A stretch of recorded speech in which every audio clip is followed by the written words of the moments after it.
So in this video, we're going to look at some changes that are occurring in England. The first, we're going to look at religious changes, and the second, we're going to look at the political changes. On the religious end, we have two churches.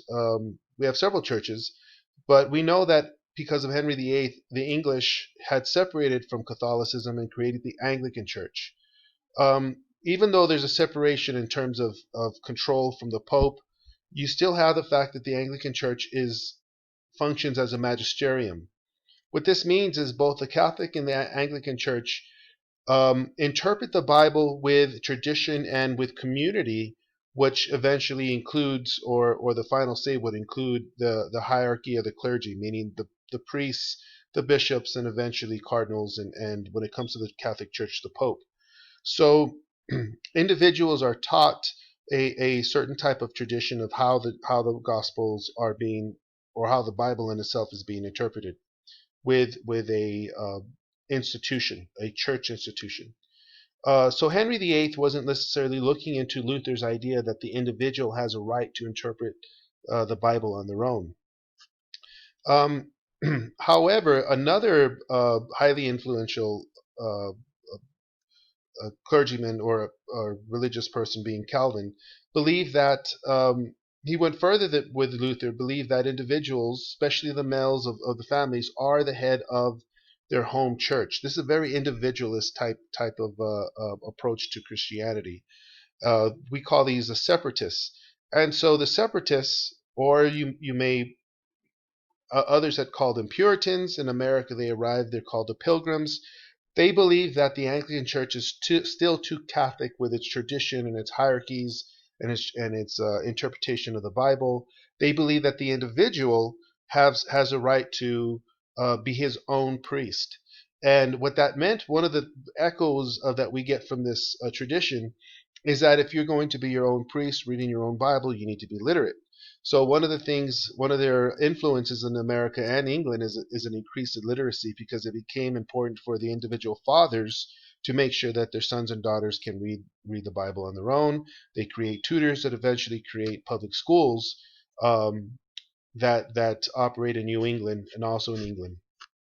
But just to make this very clear, these separatists become the Puritans in your chapter, and when they arrive in the New World, they're referred to as um, the um, the Pilgrims. So you have the Anglicans, you have some Catholics, and now you have the Puritans, and they're not necessarily getting along here in England.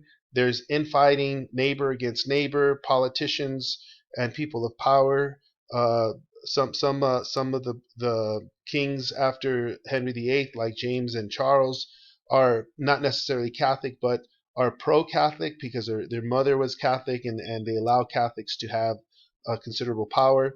So there's a lot of animosity. When one group gets into power, they go after the other group. When the Catholics are in power, they go after the Anglicans and the Puritans, and they arrest them, they seize their property, they pretty much take advantage of that in that case. When the Protestants return to power um, with a Protestant type monarch, they then return to also with payback. This is very important because when the English start to construct their Bill of Rights, the freedom of speech and the freedom of religion, many of the same rights that we have in our amendments, in our first 10 amendments, come from this religious conflict between these three groups. Another way of solving the problem is just leave. So that's why many of these groups, mostly Catholic and Puritans, eventually move over to the New World, in which they find colonies where they can have their own separate colony and be able to practice their own religion. So now we're going to break down the political changes happening in England. After Elizabeth I, you have the emerging of new absolute kings. These kings are actually looking at the Catholic kings of Spain and France, and they're kind of jealous with the absolute power. They don't call on Parliament. Parliament, these guys, they like the idea of having a weak monarchy. They like the idea of them passing the laws that have more of a business approach, and they like the idea that their laws have more discussion than just a king waking up and deciding what law is.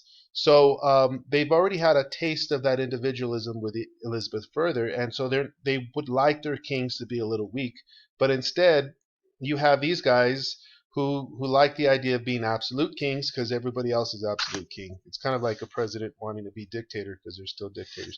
Anyway, so um, we get to Charles I that pushes a little bit too far, and we have a civil war led by Oliver Cromwell, who's also a Protestant, Puritan, and who later becomes a dictator after the war is won by him and the parliamentary army.